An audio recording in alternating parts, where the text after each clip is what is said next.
What do Batman, Deadpool, Wolverine, and basically any comic book superhero with a mask all have in common?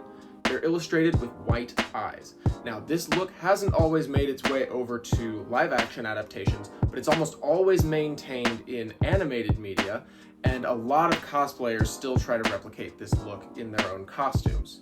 So, how can we do that in a cosplay?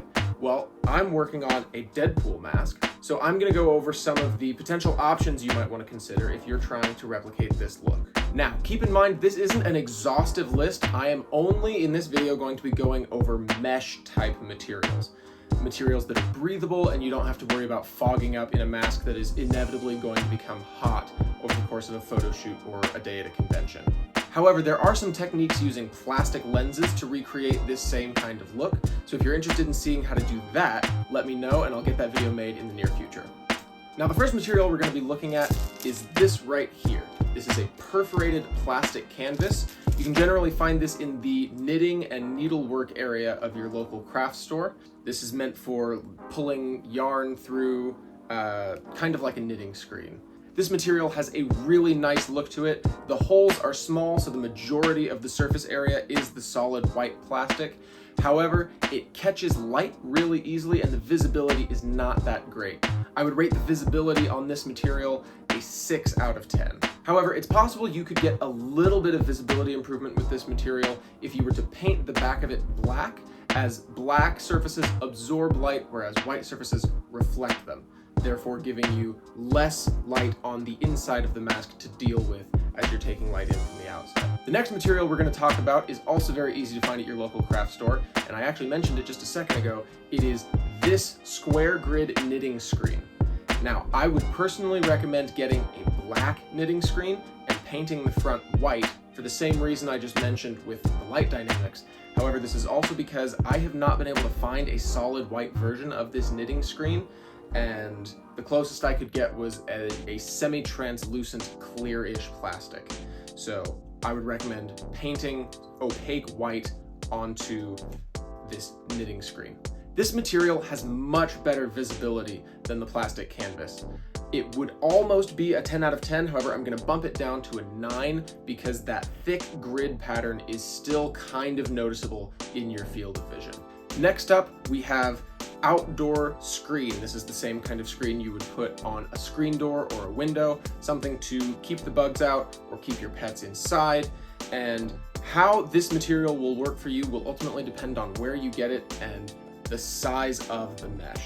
There are larger and smaller versions of this, some with thicker or thinner plastic coatings on them. So depending on what you're able to find, you may have mixed results.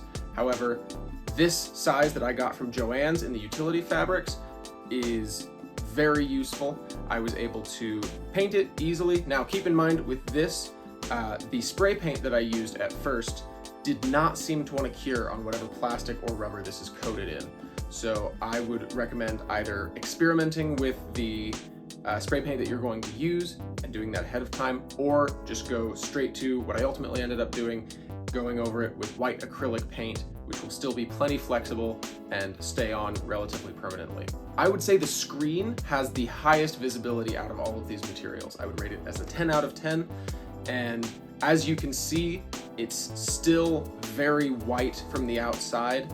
Again, it gives you that nice black inside to prevent the light catching and none of the reflection problem that the plastic canvas had. You can see through this thing entirely, almost even forgetting that it's there. And finally, the last option is a mesh fabric.